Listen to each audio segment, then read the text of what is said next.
అందరికీ నమస్కారం. తెలుగు కథల పరిహారాలు ఫ్రమ్ యూకే ఛానల్కి స్వాగతం. మనస్ఫూర్తిగా సగం రామనామం జపించినా కూడా చనిపోయిన వారిని బ్రతికించవచ్చా? ఈ ధర్మ సందేహాన్ని తీర్చే కబీర్ దాస్ జీ కథ ఈ వీడియోలో విందాం. ఒకప్పుడు ఉత్తరప్రదేశ్లో చాలా సంపన్నుడైన వ్యాపారవేత్త అనగా సేఠ్జీ ఉండేవాడు. అతను చాలా కాలంగా కుష్ఠవ్యాధితో బాధపడుతున్నాడు. అందువల్ల అతను గంగా నదిలో మునిగి తన జీవితాన్ని ముగించాలని అనుకున్నాడు.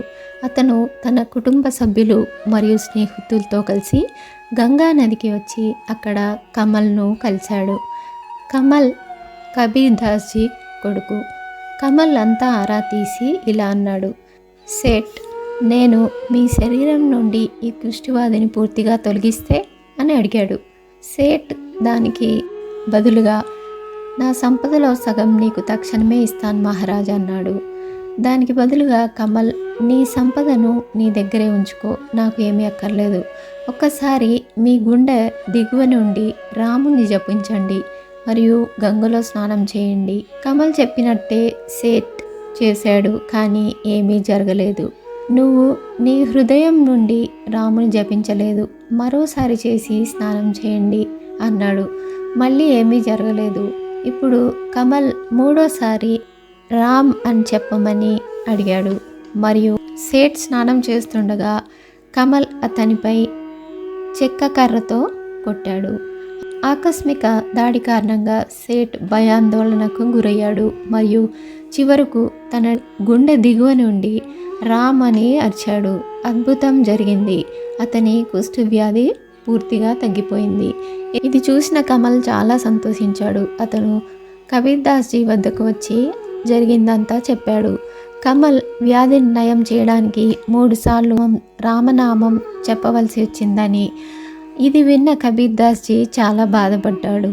ఇంత చిన్న ప్రయోజనం కోసం 3 సార్లు రామ్ అని చెప్పడం కబీర్ దాస్ జీకి చాలా కోపం తెప్పించింది. అతను కమల్ను పరమ రామభక్తుడైన తులసీదాస్కి లేఖతో పంపాడు.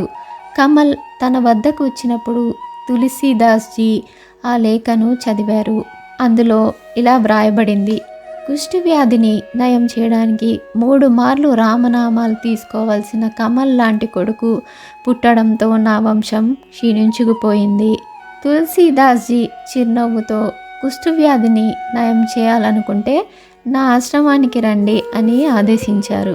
అనేక గ్రామాల నుండి సుమారు 1000 మంది కుష్ఠవ్యాధిగ్రస్తులు తరలి వచ్చారు. తులసీదాస్ జీ వచ్చి తన చేతుల్లో ఉన్న నీటిపై ఒక్కసారి మాత్రమే రామనామం జపించి ఆ నీటిని రోగులపై చల్లారు. మళ్ళీ అద్భుతం జరిగింది. ప్రతి ఒక్క రోగి వ్యాధిరహితుడయ్యాడు. ప్రతి ఒక్కరి శరీరం నుండి కుష్ఠవ్యాధి మాయమైపోయింది. కమల్ ఇంటికి తిరిగి వచ్చి జరిగిన విషయాన్ని కబీర్ దాస్ జీకి చెప్పాడు. ఆ తర్వాత కూడా కబీర్ దాస్ సంతృప్తి చెందలేదు. అతను కమల్ను పరమ కృష్ణ భక్తుడైన సూర్దాస్ జీ వద్దకు పంపాడు. సూర్దాస్ జీ అప్పుడు పడుకొని ఉన్నారు. అతని కళ్ళు గోవింద ప్రేమతో కన్నీళ్లతో నిండి ఉన్నాయి. అతను ధ్యాన అవస్థలో ఉన్నారు. కమల్ సూర్దాస్ జీ వద్దకు వెళ్ళి 2 సంఘటనలను క్లుప్తంగా సూర్దాస్ జీకి చెప్పాడు.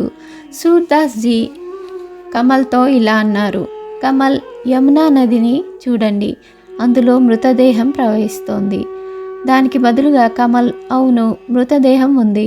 సూర్దాస్ జీ నవ్వుతూ, ఆ మృతదేహాన్ని నది నుండి బయటకు తీసి నా దగ్గరకు తీసుకురండి అని అన్నాడు. కమల్ మృతదేహాన్ని బయటకు తీసి సూర్దాస్ జీ ముందుకి తీసుకెళ్లాడు. అప్పుడు సూర్దాస్ జీ తన హృదయం నిండా గోవింద ప్రేమతో మరియు భక్తితో సంపూర్ణ రామనామం నుండి రా అని జపించాడు. అకస్మాత్తుగా మృతదేహం సజీవంగా మారింది. ఆ వ్యక్తి దీర్ఘనిద్ర నుండి మేల్కొన్నట్లుగా అందరి ముందు నిలబడ్డాడు. మళ్ళీ అద్భుతం జరిగింది. మనస్ఫూర్తిగా సగం రామనామం జపించినా కూడా చనిపోయిన వారిని బ్రతికించవచ్చు అని సూర్దాస్ జీ ముగించారు. మీకు కనుక ఈ కథ నచ్చినట్టయితే తప్పకుండా లైక్ చేసి కమెంట్ చేయండి. మరిన్ని ఆసక్తికరమైన కథల కోసం ఈ ఛానల్ని సబ్స్క్రైబ్ చేసుకొని నోటిఫికేషన్ బటన్ క్లిక్ చేయడం మర్చిపోకండి. సర్వే జన సుఖినో భవంతు. Thanks for watching.